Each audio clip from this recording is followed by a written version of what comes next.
الحمد لله نحمده ونستعينه ونستغفره ونؤمن به ونتوكل عليه ونعوذ بالله من شرور أنفسنا ومن سيئات أعمالنا من يهده الله فلا مضل له ومن يضلله فلا هادي له ونشهد أن لا إله إلا الله وحده لا شريك له ونشهد أن سيدنا وسندنا ومولانا محمدا عبده ورسوله اللهم صل على محمد وعلى آل محمد كما صليت على إبراهيم وعلى آل إبراهيم إنك حميد مجيد اللهم بارك على محمد وعلى آل محمد كما باركت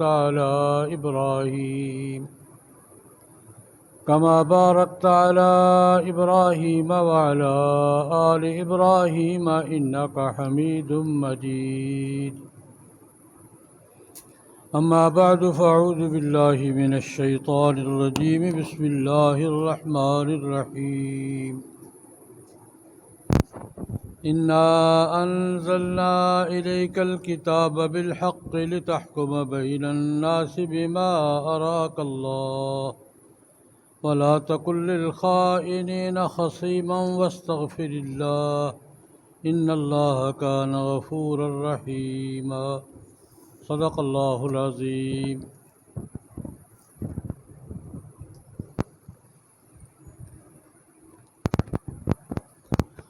بزرگان محترم، برادران اسلام، قرآن مقدس کی 2 آیات کریمات تلاوت کی ہیں۔ مختصر وقت کے اندر ان آیات مبارکہ کی روشنی میں کچھ ضروری باتیں عرض کرنے کی کوشش کروں گا۔ دعا فرمائیں اللہ رب العزت کچھ مقصد کی باتیں کہنے سننے کی توفیق عطا فرمائیں، اور دین حق کی جو بات بھی علم میں آئے، سمجھ میں آئے، اللہ پاک عمل کی توفیق سے نوازے۔ رمضان المبارک نصف کے قریب تو گزر گیا ہے۔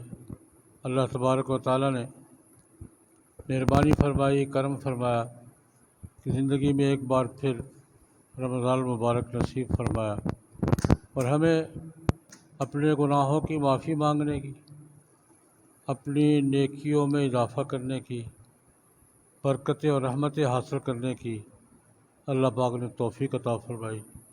اللہ پاک زیادہ سے زیادہ فائدہ اٹھانے کی اور ثواب اور اجر اور برکات حاصل کرنے کی توفیق عطا فرمائے۔ رمضان المبارک میں قرآن پاک پوری دنیا میں بڑے اہتمام کے ساتھ پڑھا جاتا ہے، سنا جاتا ہے، اور قرآن پاک ہی کے حوالے سے ہماری کچھ عرصہ سے گفتگو چل رہی ہے کہ قرآن کریم اللہ کا کلام ہے، اور نسل انسانی کی رہنمائی کے لیے اللہ پاک نے نازل کیا۔ قرآن پاک اپنے بارے میں کہتا ہے یہ رحمت بھی ہے، برکت بھی ہے، شفا بھی ہے، نور بھی ہے، ہدایت بھی ہے، حکم بھی ہے۔ اپنے بارے میں قرآن پاک نے جو باتیں کہی ہیں نا، روشنی ہے، نور ہے، رہنمائی ہے، راستہ بتاتا ہے، شفا ہے۔ اللہ پاک نے اس میں روحانی اور جسمانی بیماریوں کی شفا رکھی ہے، اور یہ حکم بھی ہے۔ قرآن پاک حکم دیتا، صرف رہنمائی نہیں کرتا، حکم بھی دیتا ہے۔ اور اللہ رب العزت نے قرآن کریم میں ہی یہ بات واضح فرمائی ہے کہ اپنے معاملات میں، اپنے مسائل میں، اپنے جھگڑوں میں، تنازعات میں قرآن پاک سے پوچھو، اور قرآن پاک جو کہتا ہے اس کے مطابق عمل کرو۔ ایک ہے صرف رہنمائی کہ یوں کر لو، نہیں، ایک ہے حکم یوں کرنا ہے۔ رہنمائی اور حکم میں فرق ہوتا ہے۔ رہنمائی ہدایت یہ ہے کہ یہ کر لو یار، اور حکم یہ نہیں ہوتا۔ حکم کیا ہوتا ہے؟ یہ کرنا، آرڈر۔ حکم آرڈر کو کہتے ہیں، ہدایت رہنمائی کو کہتے ہیں، اور حکم کسے کہتے ہیں؟ آرڈر کو کہتے ہیں۔ اللہ تبارک و تعالیٰ نے قرآن کریم میں جتنے احکام بھی فرمائے ہیں وہ صرف رہنمائی کے لیے نہیں ہیں، بطور آرڈر کی ہے، اور آرڈر پر عمل نہ کیا جائے تو نافرمانی شمار ہوتی ہے۔ حاکم کے حکم پر عمل نہ کیا جائے تو کیا شمار ہوتا ہے؟ نافرمانی شمار ہوتی ہے۔ اور حاکم ہے، حاکم وقت ہے، وہ کوئی آرڈر دے اور آدمی کہے کہ ٹھیک ہے، اچھی بات ہے، کروں گا اپنی مرضی۔ حاکم کے حکم پر کوئی ملک، کسی ملک کا شہری اپنی مرضی کر سکتا ہے؟ کرنا پڑے گا۔ اللہ کہتا ہے میرا حکم بھی ایسے ہی ہے، کرنا ہی پڑے گا۔ اور اللہ رب العزت نے قرآن کریم میں یہ ارشاد فرمایا، من لم یحکم بما انزل اللہ، اگر اپنے معاملات میں اللہ کے حکم کو نہیں مانو گے تو فاسق شمار ہوگے، ظالم شمار ہوگے، انکار کی صورت میں کافر شمار ہوگے، بعض صورتوں میں ظالم شمار ہوگے کہ اللہ کے حکم پہ عمل نہیں کرتے، بعض صورتوں میں فاسق شمار ہوگا کہ جان بوجھ کے آگے پیچھے ہو جاؤ گے، اور اگر انکار کر دو کہ میں نہیں مانتا تو کافر ہو جاؤ گے۔ من لم یحکم بما انزل اللہ فاولئک هم الفاسقون، من لم یحکم بما انزل اللہ فاولئک هم الظالمون، من لم یحکم بما انزل اللہ فاولئک هم الکافرون۔ اللہ پاک کے اتارے ہوئے احکام پر عمل نہیں کرتے تو تین درجے بیان فرمائے، ظالم ہو، فاسق ہو، کافر ہو۔ فقہا فرماتے ہیں ویسے عمل نہ کرنا زیادتی ہے، اور ٹال مٹول کے بہانے تلاش کرنا یہ فاسق ہے، اور انکار کر دینا کیا نہیں کرتا، یہ کفر ہے۔ اللہ رب العزت کا حکم ہے کہ اس کے مطابق اس کے آرڈر کو بھی مانو، اس کے مطابق فیصلے کرو۔ جناب نبی کریم صلی اللہ علیہ وسلم سیرت مبارکہ بھی یہی ہے۔ نبی کریم صلی اللہ علیہ وسلم کی زندگی میں مدینہ منورہ میں حضور کو 10 سال، مکہ میں 13 سال تو دعوت کے تھے، مدینہ میں 10 سال حکومت کے تھے۔ کل نبوت کا دور کتنا ہے؟ 23 سال۔ مکے میں 13 سال کیا تھے؟ دعوت کے، اور مدینہ میں 10 سال کس کے تھے؟ حکومت۔ حضور فیصلے کرتے تھے، آرڈر دیتے تھے، نگرانی کرتے تھے، سزائیں دیتے تھے، آرڈر اسے ہی کہتے ہیں۔ اس 10 سالہ دور میں جناب نبی کریم صلی اللہ علیہ وسلم فیصلہ کس پر کرتے تھے، کیا کرتے تھے؟ ام المومنین حضرت عائشہ رضی اللہ تعالیٰ عنہ فرماتی ہیں کوئی مسئلہ پیش آتا تھا تو نبی کریم صلی اللہ علیہ وسلم انتظار کرتے تھے، اللہ کی طرف سے حکم آئے گا۔ پہلے کیا کرتے تھے؟ انتظار کرتے تھے۔ ایک واقعہ بیان فرماتی ہے عبداللہ بن مسعود رضی اللہ تعالیٰ عنہ کہ میں جناب نبی کریم صلی اللہ علیہ وسلم کے ساتھ تھا، ہم یہود کے علاقے میں جا رہے تھے، راستے میں ایک جگہ یہودی 2-4 کھیت میں کھڑے ہیں، آپس میں باتیں کر رہے ہیں۔ ہمیں دیکھ کر انہوں نے کہا، مسئلہ یہ تھا کہ روح کیا ہوتی ہے، مسئلہ جلتے رہتے، روح کیا چیز ہے؟ انسان جسم کے ساتھ روح کا کنیکشن ہو تو چلتا پھرتا انسان ہے، اور روح نہ ہو تو کیا ہے؟ ڈیڈ باڈی، مردہ ہے۔ یہ روح ہے کیا چیز؟ روح کی ماہیت کیا؟ یہ بھی ایک بڑا پرانا مسئلہ، فلسفیوں میں بھی اور صوفیاء میں بھی اور چلا آ رہا ہے، روح کیا چیز ہے؟ جیسے میں اس کی مثال دیا کرتا ہوں، بجلی ہے نا، سب کچھ موجود ہے، کنیکشن نہیں ہے، کیا ہے یہ؟ کنیکشن ہے سب کچھ ٹھیک ہے، کنیکشن نہیں ہے، یہ کنیکشن ہوتا کیا دیکھا کبھی کسی نے؟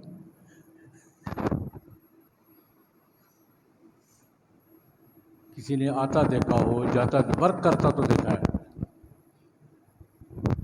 لائٹ نہیں جل رہی تو کنیکشن ورک نہیں کر رہا، جل رہی ہے تو مطلب ہے کنیکشن کا ورک کر رہا ہے۔ کبھی کسی نے کنیکشن کو آتے جاتے دیکھا ہے؟ کنیکشن آیا، ہمیں پتہ چلے گا بٹن دبانے کے بعد آ گیا ہے کہ نہیں آ گیا۔ چلا گیا ہے تو ہمیں جانے کا پتہ کس سے چلے گا؟ بلب جلا ہے تو نہیں گیا، نہیں جلا تو چلا گیا ہے۔ یہ آنا جانا کنیکشن کا کبھی کسی نے دیکھا ہے؟ سرخ رنگ کا ہوتا ہے، سبز رنگ کا ہوتا ہے، ہوا ہوتی ہے، کیا ہوتا ہے؟ یہی روح ہے۔ روح کے بارے میں، روح کیا چیز ہے؟ خیر انہوں نے آپس میں خسر کیا، یہ کہتے ہیں میں اللہ کا رسول ہوں، ان سے پوچھو روح کیا چیز ہے؟ عبداللہ بن مسعود کہتے ہیں میں ان کی باتیں سن رہا ہوں،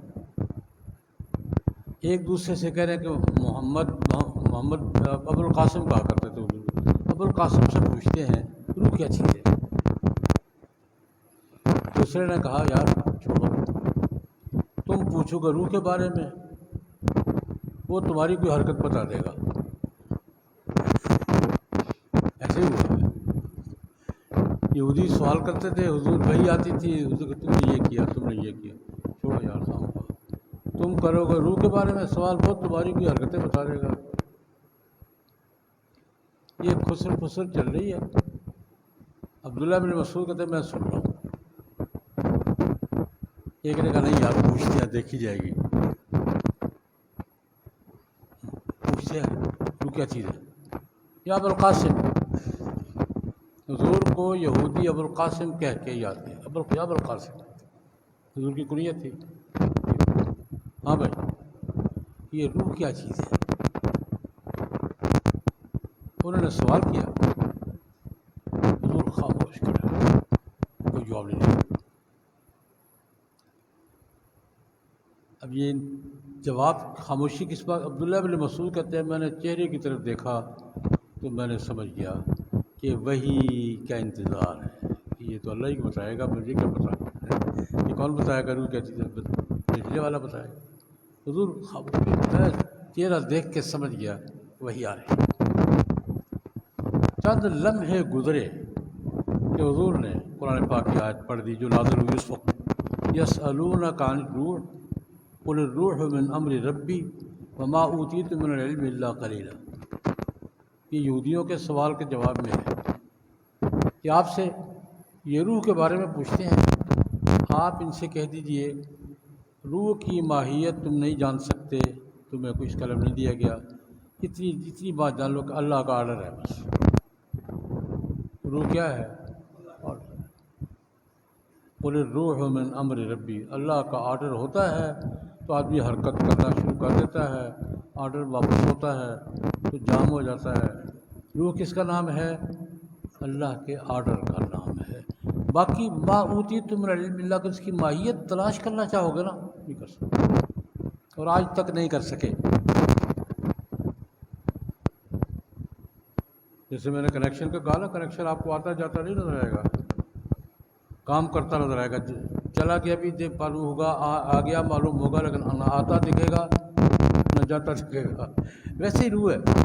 اللہ کہتا ہے تمہیں روح کا علم میں نے نہیں دیا، ما اوتیتم من العلم الا قلیلا، میں نے علم تمہیں نہیں دیا، تم نہیں جان سکتے، یہ میں ہی جانتا ہوں، اور یہ موٹی بات سمجھ لو میرا آرڈر ہے۔ تو میں اس پر یہ کہا کرتا ہوں کہ آج تک روح کی ماہیت کو نہ فلسفی سمجھ سکے ہیں، نہ کوئی اور سائنسدان سمجھ سکے ہیں، نہ وضاحت کر سکے ہیں۔ اتنا تھک گئے ہیں کہ آج سے 200 سال پہلے تک روح کے بے بحث ہوتی تھی یونیورسٹیوں میں، آج یونیورسٹیوں نے یہ سبجیکٹ نکال دیا۔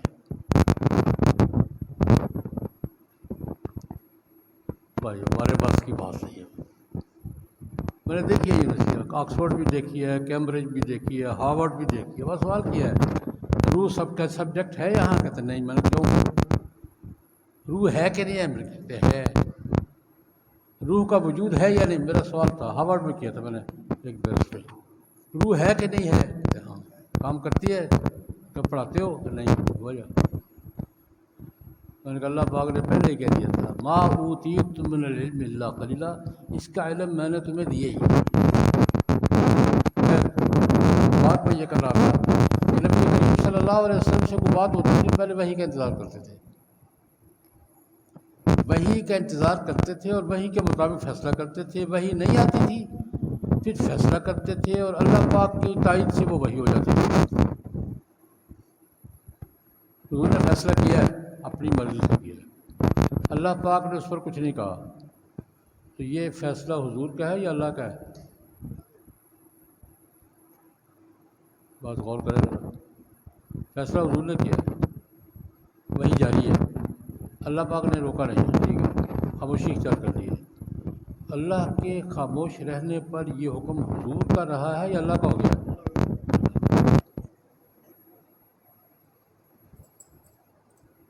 حضور کی 23 سالہ نبوی زندگی میں کتنی باتیں حضور نے کہی ہوں گی؟ غار حرا سے لے کر وصال تک 23 سال حضور نے کتنی باتیں فرمائی ہوں گی اور کتنے کام کیے ہوں گے؟ کوئی اندازہ ہے؟ 23 سال ہے۔ 23 سال کے دور میں حضور نے ہزاروں باتیں فرمائی اور ہزاروں کام کیے۔ اللہ پاک نے 3 یا 4 پہ کہا نہیں یہ نہیں کرنا چاہیے تھا۔ یہ شاید آپ نے کیوں آرام کیا؟ نہیں یہ نہیں کرنا چاہیے تھا۔ عبداللہ بن ابی کے جنازہ کیوں پڑھا نہیں پڑھنا تھا؟ یہ آپ نے منافق یہ معاملہ کیوں کیا؟ نہیں کرنا تھا۔ بدر کے قیدیوں کو فدیہ کیوں لیا ہے؟ ساری زندگی کے ہزاروں معاملات میں 4 یا 5 کام ہیں جن پر اللہ نے کہا نہیں کرنا چاہیے تھا، ٹوٹل 4 یا 5۔ میرا سوال یہ ہے کہ سارے کاموں میں سے 4 یا 5 پہ اللہ نے کہا یہ نہیں کرنا چاہیے تھا، تو یہ باقی ہزاروں کام پر فرق نہیں ہو گئے؟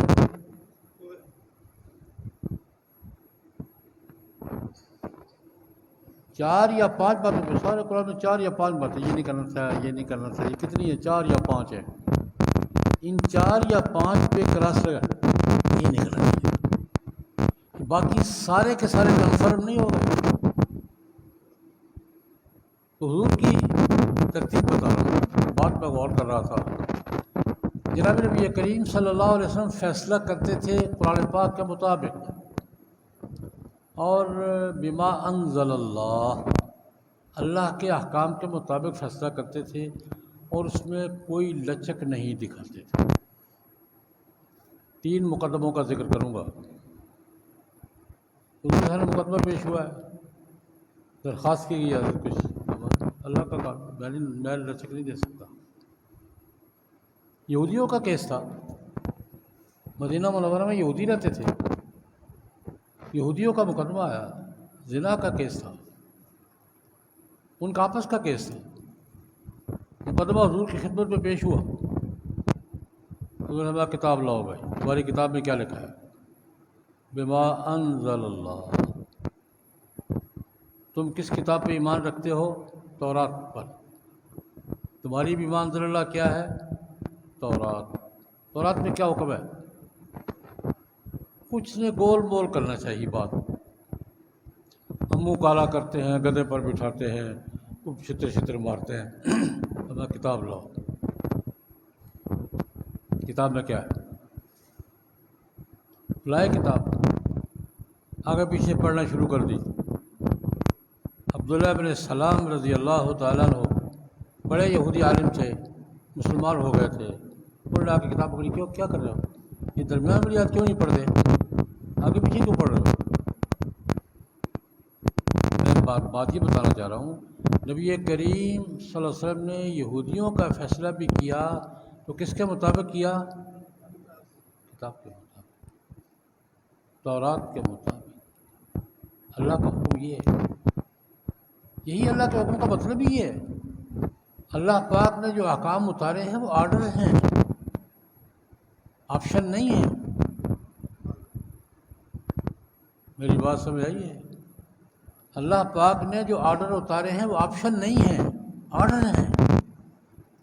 حضور نے تورات منگوائی، وہ آیت پڑھ کر سنائی اور دو جوڑے کو رجم کر دیا۔ فیصلہ اس کے مطابق کروں گا جو اللہ نے کہا۔ جناب نبی کریم صلی اللہ علیہ وسلم کی سنت مبارکہ کیا ہے؟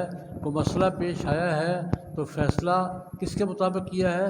کتاب کے مطابق۔ یہ حتیٰ کہ یہودیوں کا فیصلہ ان کی کتاب کے مطابق کیا، لیکن کیا کتاب کے مطابق۔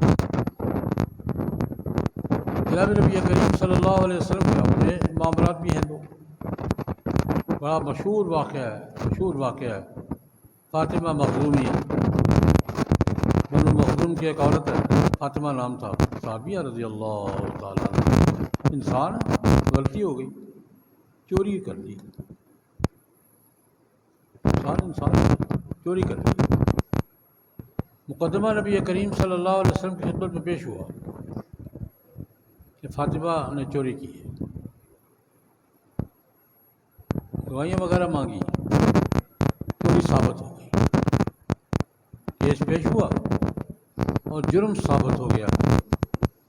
اب چور کے بارے میں قرآن پاک کا آرڈر کیا ہے؟ والسارق والسارقۃ فاقطعوا ایدیہما، ہاتھ کاٹ دو بھائی، چوری کرنے والے کا ہاتھ کاٹ دو۔ حضور نے ہمارا اس کا ہاتھ کٹے گا،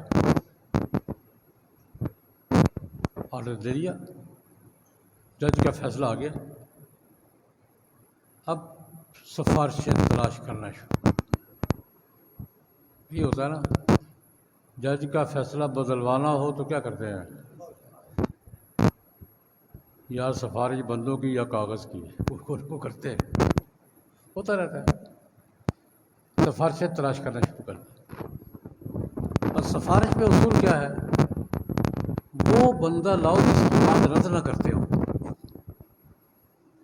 سفارشی وہی تلاش کرتے ہیں نا جو آگے ہیں جی میں فیصلہ کرا کے جانا ہے۔ سفارشی تلاش کیا کون؟ اسامہ۔ نبی کریم صلی اللہ علیہ وسلم نے حضرت زید بن حارثہ کو بیٹا بنایا تھا۔ اللہ نے کہا نہیں آپ کا بیٹا نہیں، اپنے باپ کا بیٹا ہے، ٹھیک ہے۔ اسامہ اس کے بیٹے ہیں۔ حضور کے منہ بولے پوتے، حضور کی گود میں جس طرح حضرت حسن رضی اللہ تعالیٰ عنہ، حضرت حسین رضی اللہ عنہ نے حضور کی گود میں پرورش پائی ہے، اسامہ نے بھی اسی طرح حضور کی گود میں پرورش پائی۔ منہ بولا پوتا، گود میں پرورش پائی ہے، نوجوان ہے۔ ان کا لقب یہ تھا حب رسول اللہ صلی اللہ علیہ وسلم۔ اسامہ حضور کا محبوب جوان ہے، یعنی پسندیدہ ترین نوجوان ہے۔ اب آپ کو پتہ پوتے تو پوتے ہی ہوتے ہیں، نواسے اور پوتے کیا ہوتے ہیں؟ نواسے اور پوتے جب آ کے گود میں کھیلنا شروع کر دیں تو آدمی کوئی بات رد کر سکتا ہے؟ انسانی فطرت ہے۔ اسامہ کو تیار کیا تو حضور سے سفارش کرو کہ بڑی عزت دار عورت ہے، غلطی ہو گئی اس سے، بڑے قبیلے کی عورت ہے، قبیلے کی ناک کٹے گی، اس کی عورت کی بے عزتی ہوگی، ساری زندگی کٹا ہاتھ لے کے پھرے گی۔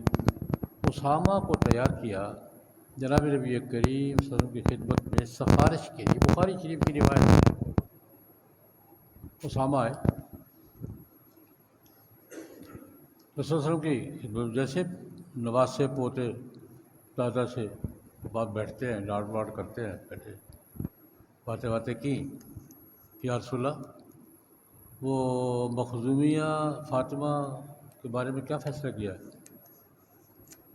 ہاتھ کٹے گا اس کو۔ یا رسول اللہ اس کا ہاتھ کٹے گا؟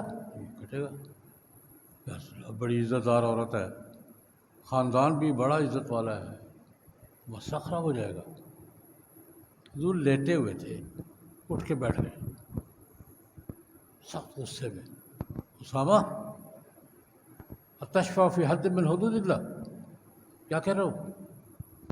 اللہ کا حکم ہے، اللہ کے حکم کے بارے میں سفارشیں کر رہے ہو؟ ڈانٹ دیا، اللہ کا حکم ہے۔ میرا فیصلہ نہیں ہے، یہ فیصلہ کس کا ہے؟ اللہ کا ہوگا۔ اتشفع فی حد من حدود اللہ، اللہ کی حدود جو اللہ کے احکام میں مداخلت کرتے ہو، سفارش کرتے ہو؟ یہ کہہ کے اسی غصے میں مسجد میں گئے، لوگوں کو جمع کیا، فرمایا سفارشی بھیجتے ہو؟ اللہ کے قانون کے بارے میں سفارشی بھیجتے ہو؟ سخت غصے میں کیا کر رہے ہو؟ وہاں ایک جملہ فرمایا، دنیا کے قانونی دنیا میں یہ بڑا ٹاپ کا جملہ ہے، فرمایا انما ہلک من کان قبلکم، تم سے پہلی امتوں کی بربادی کا ایک سبب یہ بھی ہے کہ قانون کا یکساں نفاذ نہیں ہوتا تھا۔ کسی عام آدمی نے چوری کی ہے یا جرم کیا ہے تو سزا ملتی تھی، اور کوئی وی آئی پی کرتا تھا تو نہیں ملتی۔ قانون کی دنیا کا اصول بیان کیا، تم سے پہلے امتوں کی بربادی کا ایک سبب یہ بھی تھا، عام آدمی جرم کرتا تھا تو سزا ملتی تھی، اور وی آئی پی بڑا آدمی کرتا تھا تو ڈال دیتے تھے۔ تو اسامہ کو اس لیے سفارشی بنا کے بھیجا کہ فاطمہ بنو مخزوم کی بڑی عورت ہے۔ وہاں حضور نے قسم اٹھا کے کہا، اللہ والذی نفسی بیدہ لو سرقت فاطمہ بنت محمد لقطعت یدہا، یہ تو بنو مخزوم کی فاطمہ ہے۔ اللہ سچی بات ہے، ترجمہ کرتے ڈر لگتا ہے، اگر میری بیٹی فاطمہ بھی چوری کرے اس کا ہاتھ بھی کاٹ دوں۔ بس اوقات ایسے جملے آ جاتے ہیں کہ ترجمہ کرتے دل ڈرتا ہے، یار ترجمہ کروں کہ نہ کروں۔ اللہ کا قانون، اس میں اللہ کا، اس میں کوئی سفارش نہیں ہے، کوئی ریلیکس نہیں ہے۔ حضور نے امت کو سبق دیا کہ جو اللہ کا قانون ہے اس میں کوئی ریلیکس نہیں ہے بھائی۔ ایک واقعہ اور عرض کر دیتا ہوں، بخاری شریف کی روایت ہے، میں گزارش یہ کر رہا ہوں کہ اللہ کے احکام، جو بڑا بنیادی جملہ ذہن میں رکھیں، قرآن پاک میں اللہ کے جو احکام ہیں نا، یہ آپشنز نہیں ہیں، آرڈرز ہیں۔ ہم نے آپشن بنا دیے، مرضی کر لیں گے، نہیں تو نہیں کریں گے تو نہیں۔ اللہ نے جو کہا نا یہ کرنا ہے، یہ آپشن نہیں ہے، آرڈر ہے۔ نہیں کریں گے، میں حضور کا طرز عمل بتا رہا ہوں، یہودیوں کو ڈانٹ دیا، فیصلہ نافذ کیا، فاطمہ مخزومیہ کا ہاتھ کاٹا، اللہ کا حکم ہے۔ اور ایک مقدمہ حضور کی خدمت میں اور پیش ہو، انس بن مالک رضی اللہ تعالیٰ عنہ حضور کے صحابی بھی ہیں، خادم بھی ہیں، بڑے چہیتے شاگرد بھی ہیں، اللہ پاک نے بڑی عظمت عطا فرمائی تھی۔ وہ واقعہ بیان کرتے ہیں، ان کے چچا تھے انس بن نضر رضی اللہ تعالیٰ عنہ، احد میں شہید ہو گئے تھے، اور ان کی پھوپھی تھی ربیہ بنت نضر، دونوں بہن بھائی ہیں، انس بن نضر بھائی ہیں، ربیہ بہن ہیں۔ اللہ کی قدرت، ربیہ کا جھگڑا ہوا، ربیہ خاتون ان کی انس بن نضر کی بہن ہے، جھگڑا ہوا، کسی ہوتا ہے عورتوں میں ہو جاتا ہے، انہوں نے مکہ مارا، اس کا دانت ٹوٹ گیا لڑکی کا، نوجوان لڑکی تھی، ان سے جھگڑا ہوا، انہوں نے مکہ مارا، اس کا دانت ٹوٹ گیا۔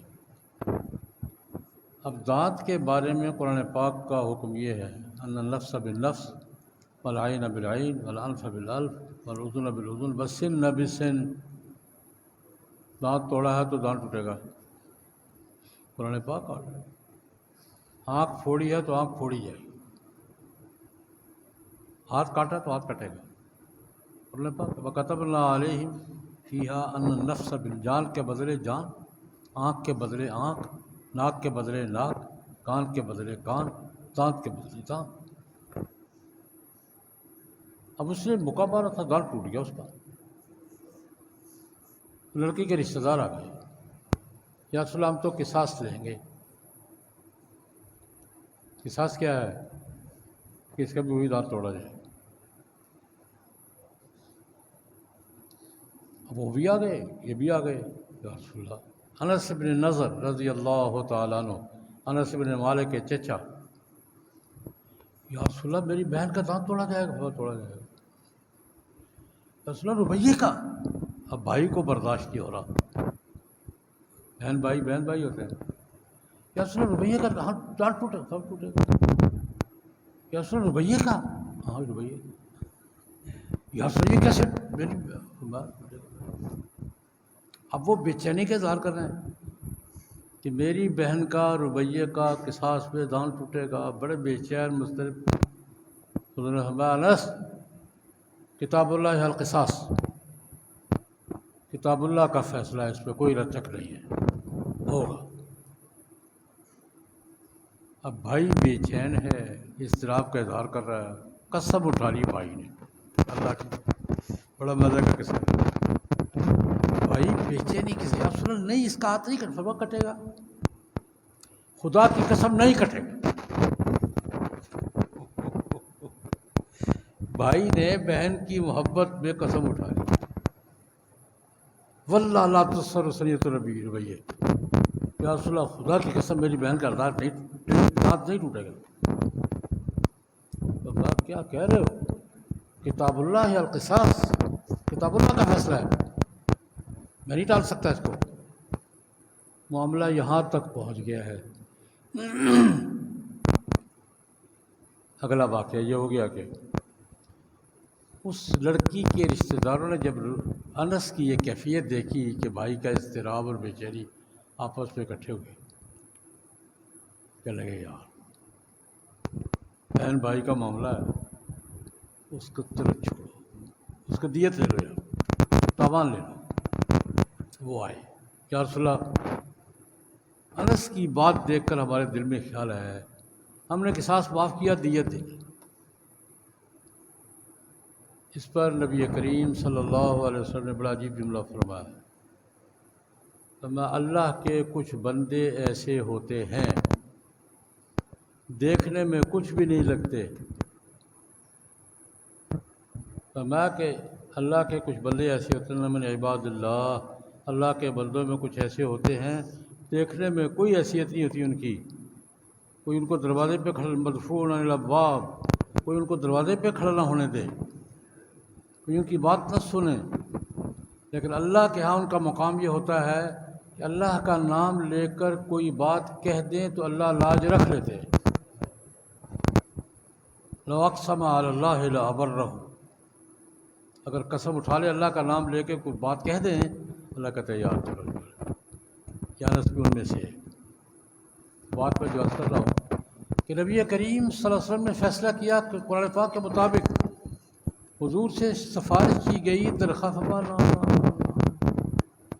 کتاب کا فیصلہ ہے، قرآن کا فیصلہ ہے، اس میں نہ کوئی سفارش، نہ کوئی لچک، نہ کوئی ریلیکس۔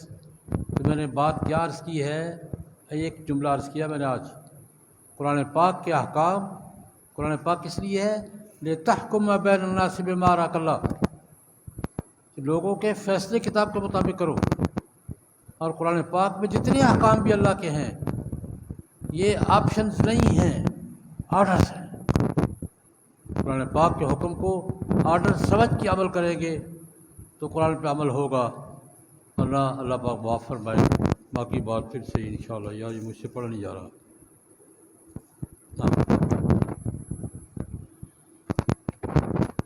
ہر سال ہمارے محترم دوست، بزرگ بھائی حضرت مولانا محمد اسلام صاحب نیپال سے آتے ہیں، بڑا ادارہ ہے، ہر سال آتے ہیں اور یہاں آپ کے پاس 2-4 دن گزارتے ہیں، اور آپ حضرات اس ادارے کے لیے، نیپال میں ہندو اکثریت ہے، ہندوؤں کا ملک ہے، مسلمان جو ہیں انہوں نے اپنے ادارے بنا رکھے ہیں، اپنے ملک کے اداروں کے ساتھ تعاون کرتے ہی ہیں۔